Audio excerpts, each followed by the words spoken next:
Hello, Blitz fans of all ages, it's me, PlumCastle here with a review on how you should be playing the new Ghost Factory map. So without any further ado, let's jump right into it. So first off, that is what Ghost Factory looks like. This is an aerial shot from down above the factory, and as well you can see here are the different mini maps, one for Supremacy and one not for Supremacy. So with that, let's actually jump into the actual positioning of the map.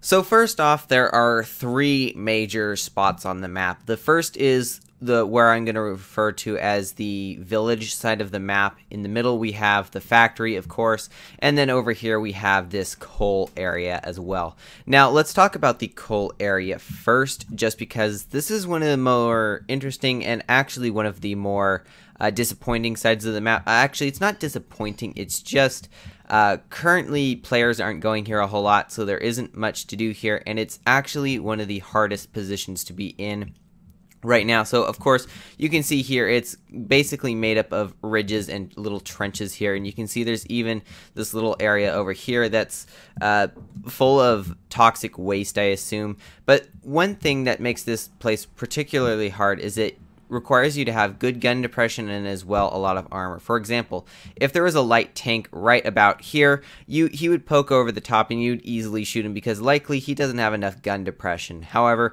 in a Mill 1, for example, or in a Mill 2 or a Kronwagen, it doesn't really matter. If it's got strong armor and a lot of gun depression, it would do fairly well in this position, and perhaps even some medium tanks with good armor, like perhaps the 62A. However, when it comes to light tanks or tank destroyers, I find they struggle quite a bit over here. Mostly because over here, there's like a bush here, but you can see there's a little bit of a problem. If you were to come up to this bush, you would really need a lot of gun depression in order to be able to see over here. Plus, you'd be pretty exposed when it comes to being seen by any tanks that might be over here. Same with the other side. You can see we've got this bush over here. Let me just speed up real quick. You can see there's a bush here, but it has the same problem because it's basically sitting on top of a ridge like this. It makes it really hard to be able to sit here without having much gun depression. First time I played on the map, I was using my ISU in this position, but it wasn't doing well, and again, it is just too far out in the open. Now, this side also has another bush over here, as you can see. However, same problem, perhaps not quite as bad. It's also nice that you have the rocks here, but it is just too far away from the action to be able to do too much, and you can see it's just not a very effective position. So currently, as of right now, the coal side of the map is not really a side of the map you really want to go to. Pretty much every game I've had my team go there, we have lost, and pretty much every time the enemy team has gone there, they have lost, sorry. And let's talk now about the village side of the map. This is the side that I would recommend you go to first. I will talk about the factory a little bit later, but you can see over here we've got, like I said, the village side, and specifically my favorite spot to go is over here. Now, I do have a favorite side, and that is this side over here, because I like to come along this path here and either sit here with a tank destroyer, like you can see here I'm in my tortoise, just looking forward for any tanks that might be pushing a little bit too aggressively. And I also like it more because, as you can see here with my T49, you can get some nice shots no matter what tank class you're in. You can just get underneath the enemy's guns, whereas you can see for the enemy it's a little bit harder because they have to have better gun depression in order to get down.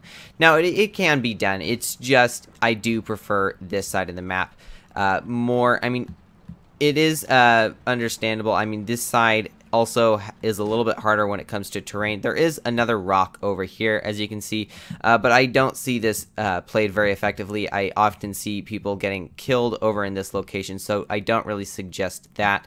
But that's pretty much the gist of this side of the map. Now let's talk about the factory itself. Now, the factory is actually surrounded by four garages, I guess you could say. There's one here, there's another one over here, there's a third one over here, and there's a fourth one way in the back there. They don't serve too much purpose other than that you can maybe drive through them while you're repositioning on the map. Overall, not a place that you typically want to go. And I would go in the factory, however, I can't really show this because every time that I try to go in, the camera gets kicked back out. But you can see there is the base capture over here, and as well, it seems fairly cluttered. More a place for side scraping tanks. Imagine a town gets replaced by the factory here. This is where heavies would hang out. Again, I would not suggest going here as a first move. I would still say that no matter what tank class you are, to go over to this side of the map. And if you're a tank destroyer, this can sometimes work. However, it can be a little bit difficult. But this is more a mid to late game, because once you've flanked around to this side, and if you've either cleared the entire enemy team and won, cleared all their mediums and then flanked around, or in the case as you can see here with my T92E1, there are no enemies, they all went inside the factory, you can just flank around and actually do quite a bit of devastation when in light tanks. So it's definitely a mid to late game area of the map. However, it is still very intriguing and a very cool area of the map. So that is basically it for positioning right now. This is everything that I could in all my testing. This is what made the most sense, because right now, like I said, there just aren't enough people going to the coal side of the map to make it worth it. So with that, I hope you all enjoyed, and as always, have fun, good luck, and happy tanking.